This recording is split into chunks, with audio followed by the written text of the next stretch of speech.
네, 안녕하세요. 이진경이라고 합니다.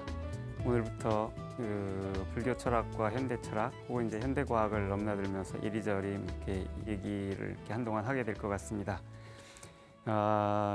근데 이진경이라고 소개를 드렸지만 이진경이라는 이름은 필명입니다. 본명은 박태호인데 이런저런 사정으로 처음에 이제 이렇게 필명을 가지고 책을 썼는데 그게 허명을 얻는 바람에 본명은 잃어버리고 이제 그 뒤로 계속 이 필명으로 살고 있습니다. 원래 대학에서는 사회학을 전공을 했습니다. 사회학을 했고 학위도 사회학으로 했습니다만 박사학위 논문은 건축사, 서양 건축사에 관한 걸 가지고 썼는데 제일 먼저 쓴 책은 경제사에 대한 책이었고 주로 쓰는 책은 철학에 대한 현대 철학에 대한 책을 씁니다. 근데 와중에 이제 영화에 대한 책도 쓴 적이 있고 수학사에 대한 책도 쓴 적이 있고 역사에 대한 책도 쓴 적이 있고 한국 고전 문학 작품에 대한 책을 쓴 적도 있고 불교 철학에 대한 책도 쓴 적이 있습니다. 그런 점에서 저는 이제 이런저런 잡학을 하는 실질적인 전공은 이제 잡학입니다. 잡학. 그래서 한때는 이제 사회학 빼놓고는 다 합니다라고 이렇게 얘기를 하다가 요새는 사회학도 합니다라고 이렇게 소개를 하고 있습니다. 이런 사실 이렇게 불교에 대한 책을 하나 이렇게 작년에 쓰기는 했으나 이 불교를 전공했다라고 말할 수는 없습니다. 그리고 사실 이렇게 불교에 대해서는 특별한 관심을 갖게 된 지는 이렇게 지금으로부터 한 10여 년쯤 된 것 같은데 그 전에는 사실 관심이 전혀 없었습니다. 어머니께서 이렇게 절에 다니셨는데 서울의 경국사라는 절에 그때 이렇게 다니셨는데 지금도 다니십니다만 절에도 한번 따라가 본 적도 없고 특별한 관심이라고는 없었습니다. 그런데 98년, 99년이었던 것 같습니다. 그때 아마 이제 어느 아는 분께서 이렇게 성철 스님께서 쓰신 자기를 바로 봅시다라는 책을 이렇게 얻어서 읽은 적이 있습니다. 근데 그게 이제 아마도 이제 불교에 관한 책을 처음 보게 된 거였던 것 같습니다. 근데 진짜 인연이 있었던 셈인지 그거를 보는 와중이었는데 이제 제가 이렇게 그 당시에는 서울사회과학연구소라는 이름의 어떤 지식 공동체 같은 걸 이제 후배들하고 이제 같이 만들어서 이렇게 하고 있었는데 그런 거 이렇게 하다 보면 자꾸 갈등 같은 게 생기는데 그게 어떻게 보면 이제 제가 불교가 이제 제게 찾아온 사건 같은 게 되었던 셈인데요. 그래서 저는 이제 불교는 내게 사건으로 찾아왔다라고 이렇게 말씀을 드리는데 그때 이제 여러 가지 갈등이 있는데 이런저런 이렇게 사람들하고 갈등이 있고 싸워보고 이런 분은 아시겠지만 그런 경우에 이렇게 상대방 얘기 막 비판하는 얘기에 대해서 그래 내가 잘못했지 이렇게 생각하는 일은 잘 없지 않습니까? 내가 하는 생각이 옳고 자식들 어떻게 이럴 수가 있어 이런 거죠. 그런 마음이 이제 굉장히 이제 앉아서 책을 볼 수 없을 정도로 계속 빙빙빙빙 맴돌았는데 그런 게 이제 번뇌라고 부르는 거고 번뇌를 끊기 위해서는 이렇게 앉아서 이렇게 명상하고 좌선을 하면 되는가 보다 하고 이렇게 그냥 이렇게 결과 반가 보자 하고 앉아서 이렇게 좌선을 했는데 번뇌가 사라지긴 그냥 계속 일어나가지고 가슴까지 울렁거리고 앉아있지를 못하겠더라고요. 그래가지고서 너무 힘들어가지고 안 되겠다 하고 일어나가지고서 산보를 하려고 이제 그렇게 이 관악산 쪽으로 올라갔습니다. 약수터를 지나가는데 노인이 거기서 제가 별의별 쌍욕을 하시는 겁니다. 누워서. 근데 이렇게 보니까 저밖에 없는 거예요. 왜 이러시나? 나는 저 노인은 초면이고 말도 건넨 적이 없는데 저 쌍욕을 하니까 근데 욕을 하는데 상대가 저밖에 없는 거지 않습니까? 제가 저 아니면 욕 먹을 사람이 없어서 왜 그러시냐고 하려고 이렇게 다가가면서 보니까 눈이 풀려 있더라고요. 그 순간 섬뜩했습니다. 왜냐하면은 조금 아까까지는 내가 저러고 있었는데 저 노인은 누워서 저러지만 조금 아까까지 난 앉아 있었고 저 노인은 입 밖으로 냈지만 난 입 안으로 한 차이만 있었지 저렇게 남 욕을 하고 계속 이러고 있었던 이 상황은 하나도 다른 게 아니었던 겁니다. 그래서 이런 게 잘 모르면서도 어쨌든 이런 걸 이제 중음신이라고 그러는가 보다. 이 번뇌가 치성해지면 이렇게 죽어서도 저승에 못 간다더니 내가 진짜 살아서 중음신이 된 거였던 거구나 하는 이 비슷한 생각이 확 떠올랐고 근데 이제 그때 그 생각은 들더라고요. 내가 이렇게 욕하고 있던 모습이 섬뜩하게 다가왔기 때문에 내가 지금 앉아서 내가 쟤들을 이렇게 막 서운하다고 욕을 하고 있는데 쟤들은 앉아가지고 맞아 우리가 잘못했지라고 이렇게 앉아서 지들이 생각할 리도 없지 않습니까? 쟤들은 자기 기준을 가지고 이 선배 이런 못된 사람이라고 욕을 하고 있었을 게 뻔한 거죠. 싸움을 할 때는 언제나 자기가 옳다고 믿는 기준으로 남들을 이렇게 비난하고 이러니까 이제 싸울수록 더 점점점 멀어지고 실제로 이제 싸워서 해결되는 일들은 잘 없고 그냥 제압하는 일만 가능하지 않습니까? 그 생각이 들면서 아 이런 게 아상이라는 건가 보구나. 그러니까 아상, 내가 가진 게 옳다는 그런 믿음 아닙니까?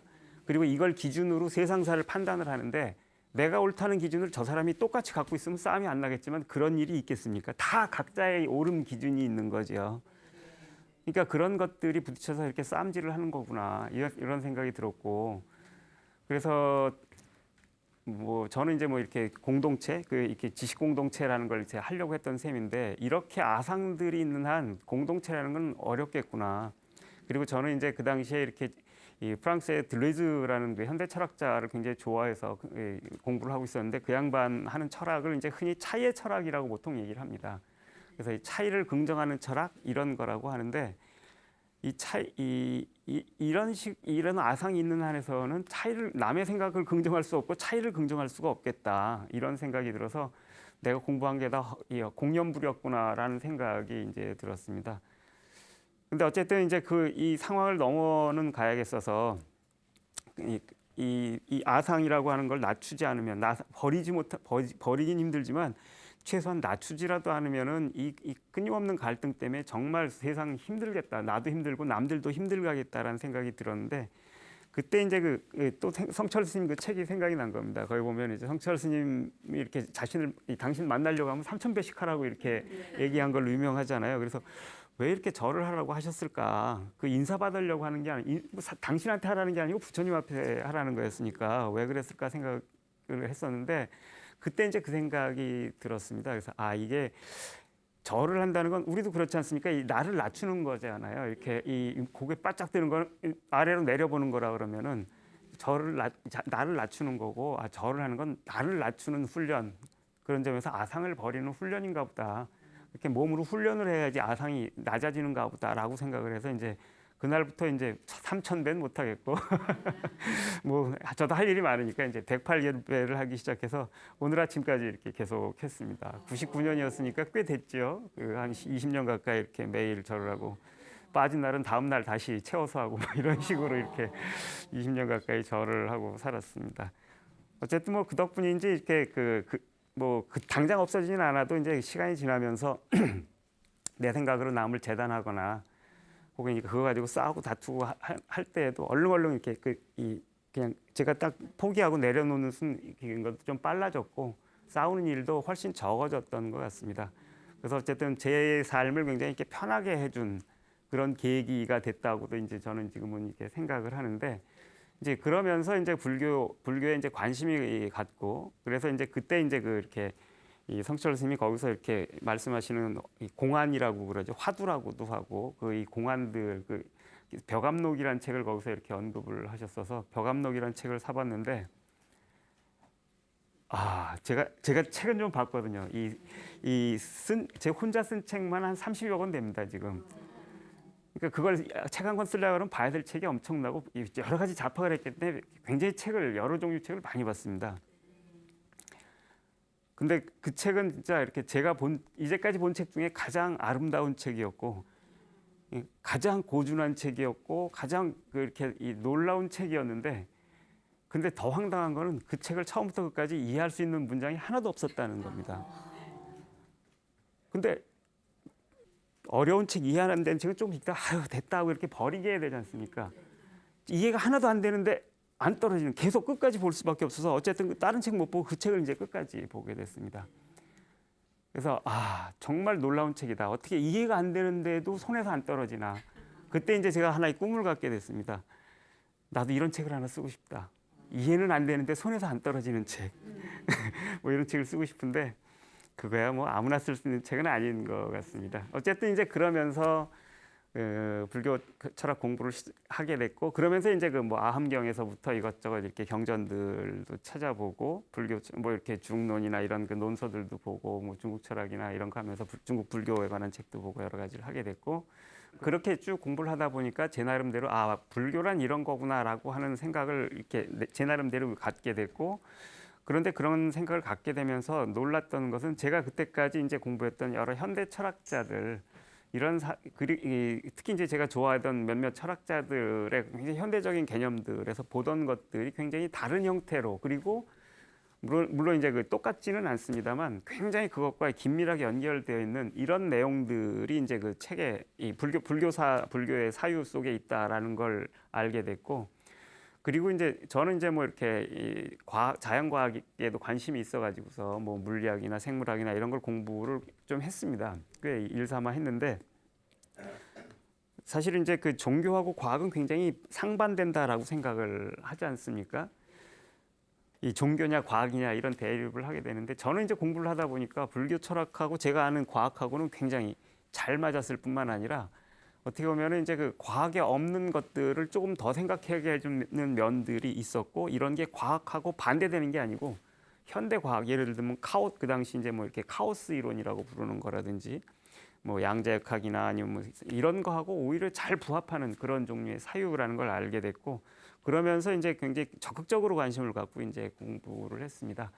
이제부터 하려고 하는 얘기는 사실 그러면서 제가 읽었던 여러 가지 그러니까 현대 철학이나 현대 과학 혹은 현대 예술, 특히 현대 예술에 대해서도 좀 이렇게 공부를 했는데 이런 것들하고 이 불교 철학하고가 이렇게 겹치는 부분과 크로스되는 부분, 그러면서도 이렇게 갈라지는 부분, 그러면서 이렇게 서로가 이렇게 상보할 수 있는 부분, 혹은 또 이렇게 상보할 수 없는 부분, 이런 것들을 주로 이렇게 얘기를 하는 방식으로 얘기를 펼쳐갈까 합니다. 뭐 앞에 이렇게 서설이 길어져 버렸는데 일단 오늘은 제일 처음으로 이제 이렇게 첫 주제로 연기에 대해서 이제 얘기를 해볼까 합니다. 연기 내지 연기법이라고 이제 보통 얘기를 하죠. 연기라고 하는데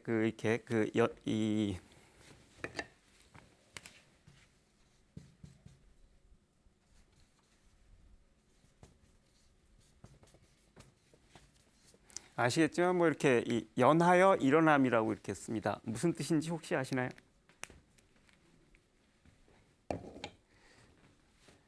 뭐 인연이라는 말 할 때 저 연자가 들어가죠. 보통은 이제 인이라고 하는 것은 직접적인 원인을 뜻하고 연은 간접적인 원인을 뜻한다라고 이렇게 얘기를 하기도 합니다.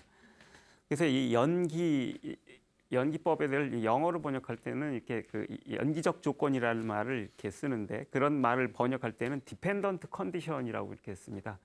의존되어 있는 조건, 이러이러한 사태가 의존하고 있는 조건 이런 것을 뜻하는 말입니다. 그래서 이제 어떤 것도 그것이 의존하고 있는 조건에 따라서 굉장히 이렇게 달라진다라고 하는 그런 것이고 그런 의존해 있는 그 디펜던트한 그 컨디션 그런 거랑 무관하게 뭐 변하지 않는 변함없는 거 불변의 성질이라든지 이런 거는 없다 이런 가르침입니다. 그래서 이제 자아도 없고 뭐 이렇게 브라만이라고 부르는 그 우주의 실체 같은 것도 없고 모든 종류의 불변의 실체 같은 건 없다. 왜냐하면 모든 것은 연기적 조건에 따라 달라지기 때문이다 하는 이런 종류의 이런 식의 얘기입니다. 뭐 이제 아함경에서는 이것이 있으면 저것이 있고 이것이 생겨나면 저것이 생겨난다.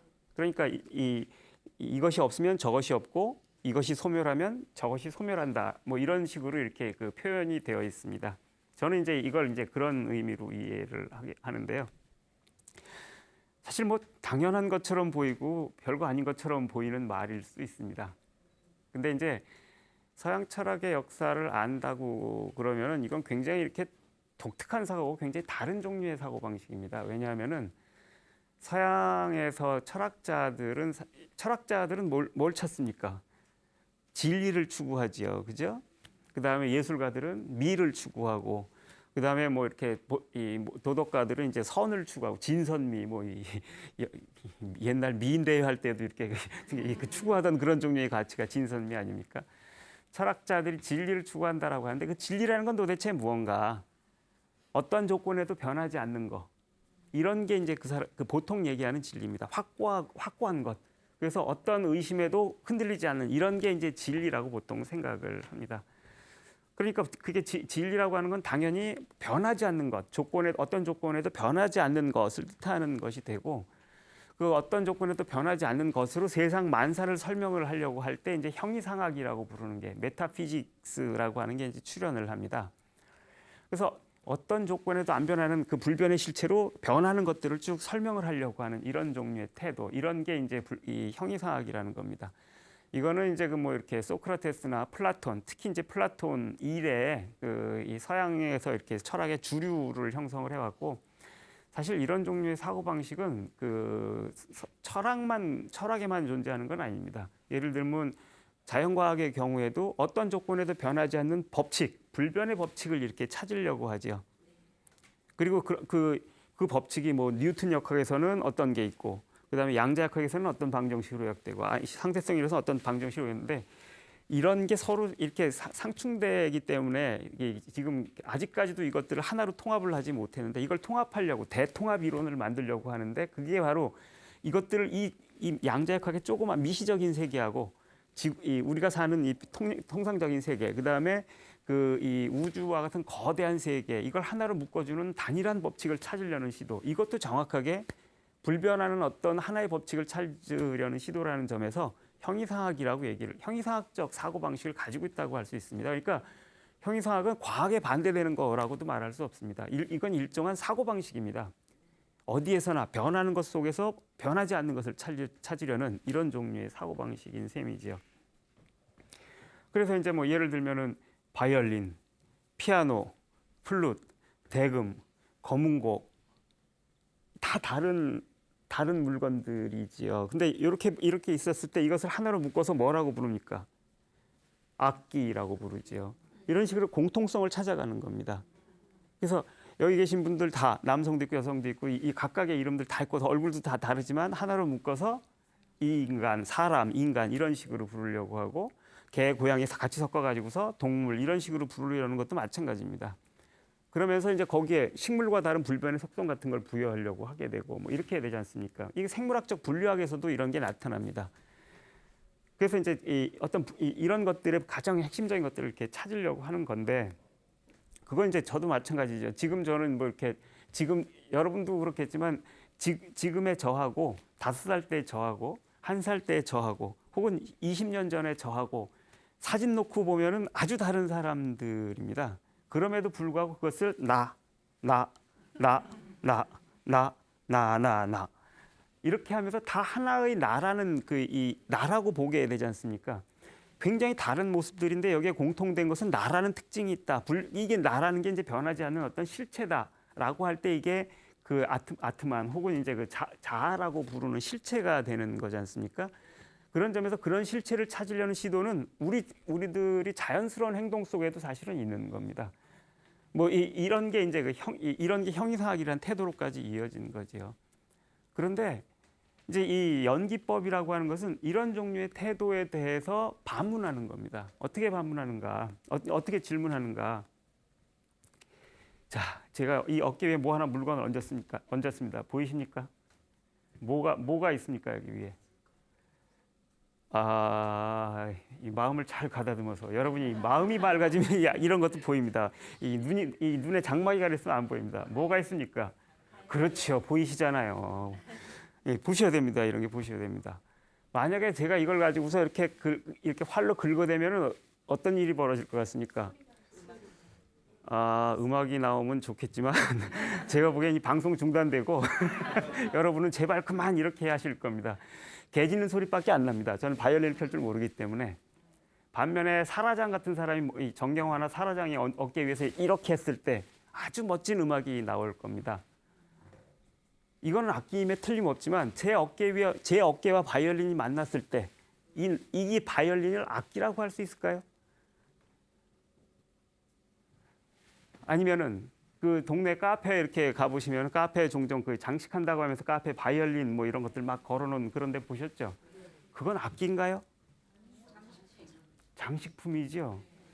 그 백남준이라는 아티스트 아시죠? 한국에서 제일 유명한 아티스트 중에 한 명인데 그분은 언젠가 이렇게 바이올린에다가 이렇게 그 끈을 하나 묶어가지고 개 끌듯이 이렇게 끌고서 뉴욕 시내를 3시간 넘게 끌고 다닌 적이 있습니다. 이때 백남준 손에 붙들려 가지고서 3시간 동안 뉴욕 길바닥을 끌려다닌 이 물건은 악기일까요? 같은 바이올린도 이걸 악기라고 우리는 정말 이게 다 악기라는 믿음을 갖고 있지만 정말 악기인가를 잘 물어봐야 되는 겁니다. 그렇죠? 사라장이나 정경화 어깨 위에 올라간 것만 악기예요. 여기 올라온 이건 악기가 아니라고. 고문기계예요. 제가 한 5분 계속 이러면 여러분들 참고 도망가실 거라고. 그랬을 때 정말 이것을 하나라고 똑같은 악기라고 말할 수 있는가? 그건 정말 부적당한 생각인 거죠. 사실이 아닌 겁니다. 그거는. 이게 바로 그런 겁니다. 이 악기가 어떤 조건과 만나는가, 어떤 어깨와 만나는가, 누구 손과 만나는가에 따라서 악기도 됐다가 개같이 끌려가는 물건이 되기도 했다가 장식품이 되기도 했다가 고문기계도 되는 겁니다. 이런 게 연기적으로 사고한다는 게 이런 겁니다. 똑같은 바이올린도 어떤 조건 위에 어떤 조건과 만나는가에 따라서 본질이 완전히 달라지는 거. 그 바이올린들의 공통된 악기라는 본성은 없는 겁니다. 그렇기 때문에 어떤 조건에 따라서 그렇게 다 달라지기 때문에 어떤 것도 불변의 본성 같은 것은 없다라고 하는 거. 이게 나중에 이제 공이라고 하는 이런 개념으로 이어지게 되는 거지요. 나도 그렇습니다. 제가 아까 이제 여러 사람의 여러 나이대의 그 사진을 얘기를 했는데 그 사진을 쭉 모아서 다른 사람들 여러 가지 사진하고 섞어가지고서 여러분 드리고서 그 똑같은 사람 골라보세요라고 저 안 보여주고서 이 중에 똑같은 사람 골라보세요. 골라낼 수 있을까요? 못 골라내요. 자기가 골라도 못 골라내요. 그래서 이제 여러분들 뭐 주민증 카드 이 서양 말로는 아이덴티티 카드라고 그러거든요. 아이덴티티는 동일성이라는 뜻이에요. 정체성이라고 번역도 되지만 이 사진의 인물이 이 인물이 여기 있는 증서에 있는 인물과 동일한 인물임을 증명해 주는 카드 이런 거예요. 근데 여러분 주민증 한번 이렇게 지금 펴서 보시죠. 자기 얼굴이라는 느낌 잘 안 들죠. 그래서 남들한테 잘 안 보여주시잖아. 그죠? 너무 생소해. 이게 나야? 거꾸로 이게 나인가를 반문하게 하는 증서지 이게 어디 동일성을 확증해 주는 증서예요. 그런 점에서 아이덴티티 카드는 사실은 아이덴티티가 없음을 보여주는 카드라고 저는 이렇게 생각을 하는데 그럼에도 불구하고 우리는 그게 생물학적 연속성을 갖는다고 생각하기 때문에 이게 나야라고 하는 믿음을 가지고 있는 겁니다. 근데 그 생물학적 연속성이라는 것은 생물학적으로 따져봐야 되는 겁니다. 내 손이 계속 똑같다라고 생각하는 것은 눈에 보이는 것만 그런 겁니다. 시간이 많이 지나면 나중에 보면 쭈글쭈글해져 있습니다. 5살 때 손하고 65세 때의 손하고는 같은 손이라고 말할 수 없습니다. 실제로 우리 몸의 세포들은 끊임없이 생멸을 반복하고 있어서 6개월에서 8개월 정도 지나면은 우리 몸에 뼈에 있는 세포도 다 바뀐다고 그래요. 뼈도 세포로 이루어져 있잖아요. 죽고 새게 나타나고 이렇게 하는 겁니다. 그렇기 때문에 한 6개월 전에 여러분하고 지금의 여러분은 생물학적으로 동일한 인물이 아닙니다. 세포가 다 달라져 있습니다. 이 절에서 왜 100일 기도를 하라고 하는가? 이 세포들도 기억을 하거든요. 어떤 기도하는 마음이나 아니면 이렇게 절을 하거나 하면서 이렇게 달라진 게 몸에 배려고 하면은 그 이전 상태에 있던 세포들이 다 사라지고 죽고 이 기도하고 절하는 이 상태가 기억하고 있는 얘들 몸이 다 바뀌어야만 제대로 바뀌는 겁니다. 안 그러면은 안 바뀌는 거예요. 해도 우리 습관이라는 건 얼마나 무서워요, 그죠? 그런 겁니다. 그 말이 뜻하는 것도 그거죠. 우리의 신체가 갖는 생물학적 동일성 같은 것도 사실은 없는 겁니다. 끊임없이 달라져 가고 있고 지금 이 순간에도 제 세포들 사이에서는 계속 물질이 오가고 그 사이에 이제 교신이 행해집니다. 그래서 이제 뭘 먹었을 때 막 또 이렇게 달라지고 한순간 한순간 끊임없이 달라져 갑니다. 이렇기 때문에 그 생물학적 동일성 이런 거는 없습니다. 그러니까 자아라고 말할 수 있는 생물학적인 가정 같은 것들 굉장히 그걸 이렇게 현실하고 이제 다른 거다라고 말을 할 수 있습니다. 이런 걸 이제 무상이라고도 말을 하지만 어쨌든 그런 점에서 그 동일한 실체가 있을 거다라는 가정은 굉장히 그러니까 눈에 보이는 거 이렇게 보고서 쉽게 판단한 철학적인 판단이 아니고 그냥 자연적인 습관에 따라서 판단하는 것들을 심오하다라고 착각하면서 만들어낸 이런 종류의 허상 같은 겁니다. 심지어 안 변하는 것도 조건에 따라서 아주 다른 게 될 수 있습니다. 예를 들어서 사람은 타고난 신분에 따라서 자기에게 주어진 일을 하고 살아야 된다. 맞는 말입니까? 아니죠. 뭔 헛소리야 이러죠. 조선시대 같았으면. 맞는 말일 겁니다. 그래서 자식으로 태우면 농사 지어야 되는 거고 양반 자제로 태어나면 저기에서 과거를 봐야 되는 거지. 농민의 자식으로 태어난 놈이 과거 보겠다 그러면 정신 차려라. 이렇게 되는 거잖아요. 지금은 농민의 아들이 태어나서 고시 보는 거 그게 무슨 문제? 당연히 할 만한 거지. 이 조건이 따라지면 이렇게 달라지는 겁니다. 똑같은 문장도 타당성이 달라지는데 이 보레스라는 소설가가 있는데 혹시 들어보셨나요? 이 호르헤 보레스라고 아르헨티나의 유명한 소설가인데 이 양반은 이제 다들 이렇게 최고라고 얘기할 때 노벨상 얘기를 하지만 노벨상을 못 받았습니다. 근데 보레스한테 노벨상을 안 줬다는 게 노벨상이 얼마나 엉터리상인가를 증명하는 증거다라고 사람들이 거꾸로 얘기할 정도로 노벨상보다 차라리 더 이렇게 높은 평가를 받는 인물입니다. 소설도 굉장히 특이한 소설을 씁니다. 근데 이 양반이 쓴 소설 중에 피에르 메나르 돈키호테의 저자라는 단편 소설이 있습니다. 이 소설은 어떤 거냐면은 20세기 초에 있는 피에르 메나르라고 하는 어떤 작가에 대해서 이렇게 연구한 기록인 것처럼 이렇게 소설이 쓰여집니다. 그래서 프랑스에서 20세기에 태어난 이 작가인 피에르 메나르는 돈키호테를 막 연구하다가 이 진짜 세르반테스 같은 글을 쓰겠다고 하면서 이제 소설을 쓰는 겁니다. 그래서 근데 그러려면은 이 사람은 20세기 프랑스 사람이잖아요.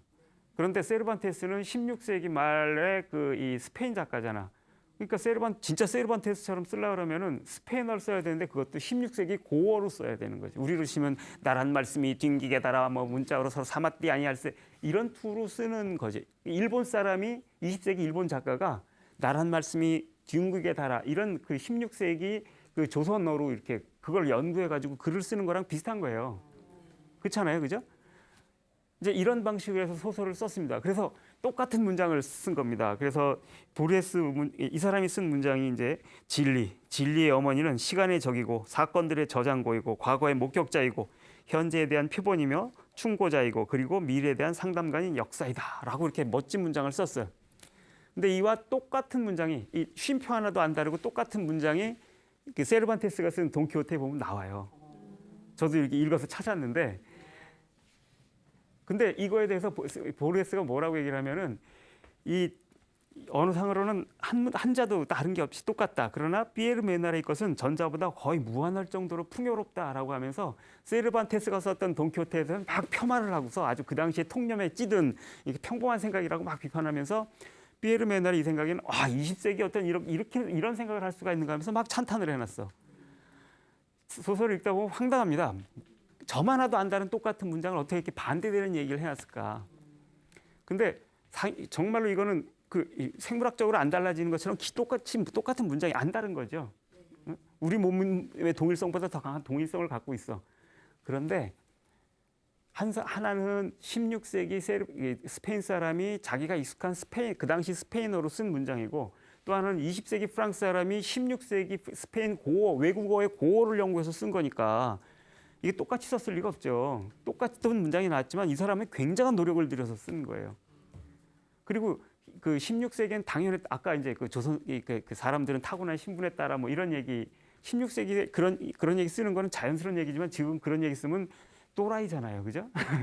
이런 것처럼 지금 당연시되는 걸 그 당시에 썼으면 아주 또 다른 얘기가 될 거라는 거죠. 그래서 똑같은 문장조차도 연기적 조건, 그것이 연하여 있는 조건, 기대어 있는 조건이 어떤 조건인가에 따라서 아주 다른 의미를 갖고 아주 다른 가치를 갖는다. 이런 거를 이제 보여주는 그런 소설이었던 셈이죠. 그런 점에서 보면 이거야말로 연기적 조건이라는 게 어떻게 보면은 이 실제 문장보다도 훨씬 더 중요한 차이를 만들어내는 거 아닌가라고 이제 얘기를 할 수 있겠죠. 그리고 이런 점에서 이 연기적 사고는 사실은 본성 이 불변의 본성 이런 것들을 따지는 거랑 굉장히 상치되는데 우리가 불변의 본성을 찾는 습관들은 너무나 오래돼서 인간 자신을 정의할 때도 그렇습니다. 인간은 어떤 동물이라 그러죠? 생각하는 동물이라고 그러지 않습니까? 전 사실 이 말을 잘 전 믿지 않습니다. 생각 없이 사시는 분들 많이 보잖아요. 그죠? 근데 그거보다도 인간은 생각하는 동물 이렇게 얘기를 할 때 이 전제는 다른 동물들은 생각하지 않는다는 게 전제가 되어 있는 거예요. 종차라고 그러거든요. 인간이란 종을 다른 동물과 구별해 주는 차이가 생각하는 동물은 똑같은 거고, 그지? 이런 식으로 정의를 한 거거든요. 다른 동물은 생각하지 않는다라고 그러는데 전혀 그렇지 않습니다. 그 시튼이 쓴 그 동물기라는 책 이렇게 혹시 보신 적 있을지 모르는데 거기 나오는 유명한 늑대 얘기 아시죠? 로보. 그 로보라는 이름을 가진 늑대입니다. 이 시튼이라는 사람이 이제 동물들을 잘 다룬다 그래서 어느 마을에 이제 우리 난감한 늑대가 하나 있는데 얘 좀 잡아달라고 해서 이제 클릭합니다. 갔는데 이제 이렇게 소문을 듣고 이렇게 멀리서 관찰을 해보니까 굉장히 큰 늑대예요. 이렇게 이 흰빛 아주 이렇게 확 멋진 털을 가진 굉장히 멋있는 늑대야. 근데 얘가 얼마나 이렇게 똑똑 머리가 좋은지 덫을 놓으면은 덫에 와서 오줌 깔겨버리고 덫 툭 쳐가지고 망가뜨려버리고 뭐 독약을 넣으면 다 까발려버리고 이런 식으로 해서 그러니까 로보만 안 잡히는 게 아니고 로보의 동료들이 한 마리도 잡을 수가 없는 겁니다. 워낙에 얘가 똑똑해가지고.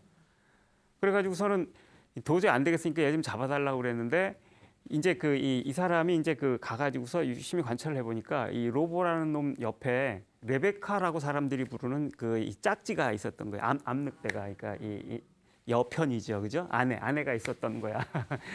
근데 이 레베카를 이렇게 겨냥을 해가지고 이제 이 시튼이 이제 덫을 놔가지고서 그 레베카를 생포하는 데 성공했습니다. 그리고서 이제 레베카를 놓고 그 옆에 덫을 설치를 한 겁니다. 그랬더니 로보라는 늑대가 3일 밤낮을 그 주위를 빙빙 돌면서 울더래요. 그 다음에 3일 밤낮 지난 다음에 그냥 걸어 들어와서 레베카 옆에 와서 덫 안에 들어가 버렸어요. 이거 감동적이지 않습니까? 이거는 저기 이렇게 다 아는 겁니다. 저게 덫이라는 것도 알고, 응? 저기 들어가면 내가 죽을 거라는 것도 다 아는데 자기가 사랑하는 자기 짝이 저기 있는데 저걸 버려두고서 그냥 말 것인가 3일을 울면서 고민하는 겁니다. 그러다가 죽을 걸 뻔히 알면서도 간 겁니다. 근데 저 그거 보면서 눈물이 핑 돌았습니다. 이거는 정말로 위대한 인간사에서는 위대한 영웅들, 그게 글리 들어가면 죽을 줄 뻔히 알면서도 들어가는 이런 사람들에게서나 볼 수 있는 일이고, 사랑 좋아하시니까 사랑에 목숨을 건다라는 말은 이럴 때 쓸 수 있는 거죠. 저는 이럴 자신 없습니다. 근데 이런 로보의 행동을 생각 없이 한 행동이라고 할 수 있는가? 저는 택도 없는 소리라고 생각합니다. 저는 앵간한 인간들보다 아주 고귀한 이 심성을 가지고 있는 동물이고 이 로보의 경우에는 진짜 영웅적인 숭고미까지 느껴지는 이런 동물인데 어떻게 생각 없이 이런 행동을 할 수가 있냐는 겁니다. 그거는 전혀 사실하고 다릅니다. 근데 이게 사실 실화거든요, 실제로 이 사람이. 그래서 자기가 이 늑대 잡은 걸 대단히 이렇게 후회하는 듯한 어조로 쓰여져 있어요. 자기가 봐도 그러니까 숭고한 거야. 그러니까 자기가 딱 그 밑에 그냥 내가 잡기는 했지만 참 못할 짓을 했구나 이런 생각을 했던 거죠. 사실 이제 이런 식의 본성 이렇게 생각하는 순간 늑대가 생각할 수 있다라는 생각, 동물들이 생각할 수 있다는 생각, 이런 것들을 사람들은 못하게 됩니다. 연기적 사고랑 다르게 본성적 사고는 그래서 자기가 옳다고 믿는 것만 믿게 되는 겁니다. 근데 요새는 다 아시잖아요. 개라도 키워보신 분들은 개도 생각이 있고 심지어 정신병도 걸린다는 거 다 아시잖아요. 그죠? 왜 생각을 못 하겠어요? 언어도 사용을 해요. 다들 그 동물들도. 근데 이런 사고를 이런 종류의 사고 방식은 대단히 무서운 결과를 빚습니다. 인간에 대해서도 그렇습니다. 그 16세기에 이제 그렇게 유럽에서 르네상스 시대죠. 인본주의 시대라고 휴머니즘의 시대라고 부르는 그 시대에 거의 이름에 걸맞는 논쟁이 하나 대논쟁이 벌어집니다. 저희 아메리카 대륙에서 발견한 이 인디언들이 인간인가 아닌가를 두고서 이제 일대 논쟁이 벌어집니다. 똑같이 생겼으나 뻘겋잖아요, 그죠? 그러니까 근데 이제 여기서 이제 이 휴머니스트들 라스 카사스라는 그 신부가 이제 제일 먼저 그런 얘기를 주장을 했었는데 인디언도 인간인데 어쩜 이렇게 가가지고서 못 살게 굴고 노예로 부려먹고 착취하고 죽이고 이렇게 할 수가 있는가라고 비난을 한 겁니다. 그러니까 이제 식민주의자 대부분은 인디언이 인간이라고? 뭔 다자 같은 저기 하는 소리야, 개 짖는 소리야? 어? 그러니까 얘들이 무슨 인간이야라고 이렇게 하면서 이렇게 그 논쟁이 벌어졌던 겁니다.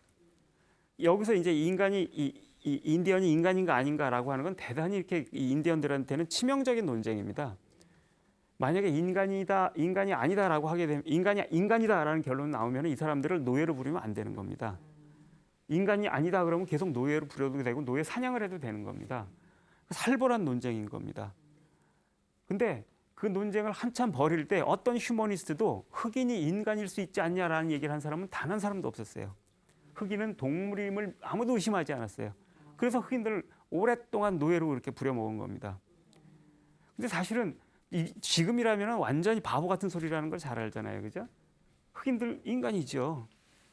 근데 그래서 거꾸로 그런 게 더 중요한 겁니다. 이 같은 흑인이지만 어떤 관계 속에 어떤 연기적 조건 속에 들어가는가에 따라서 예를 들어서 이 200년 전에 미국이나 이런 데서 태어난 흑인이라면 볼 것도 없이 노예가 되어서 살았을 겁니다.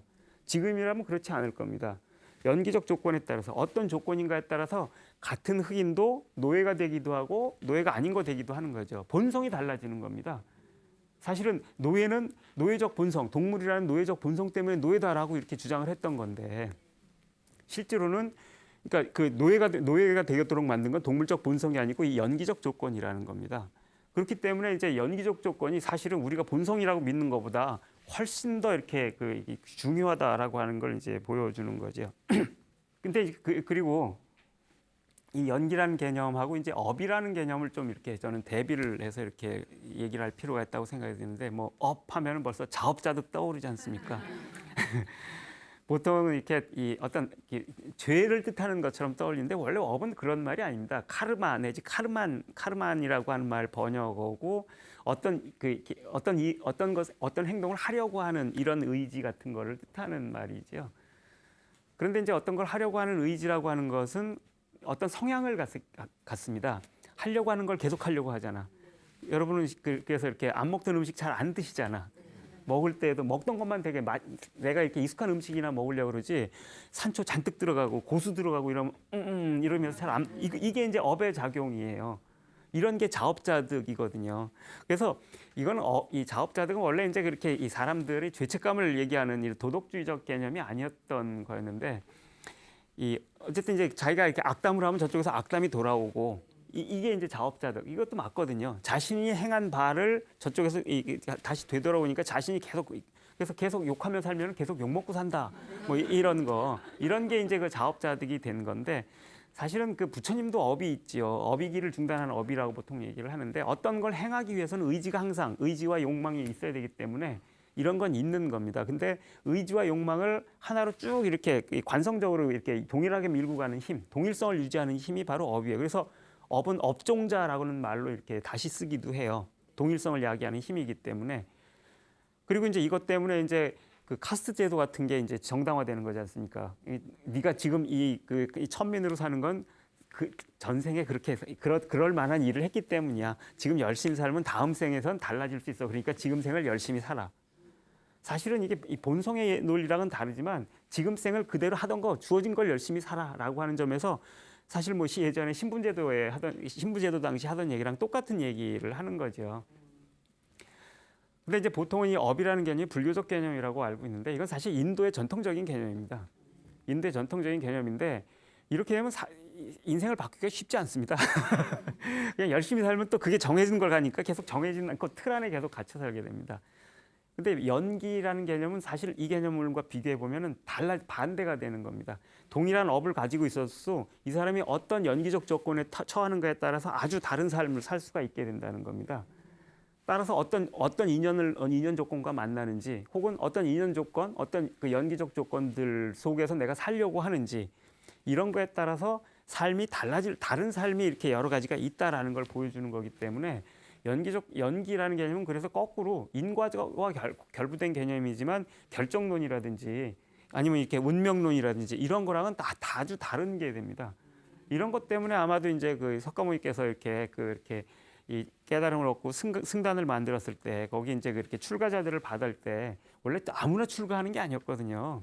천민은 그 브라만들이나 출가를 하는 거였어요 원래는. 근데 이제 아무나 다 받아주지 않습니까? 심지어 그렇게 그 살인자로 악명 높던 앙굴라말라라고 하는 이런 사람까지도 다 받아주고 여성들도 출가자로 받아주지요.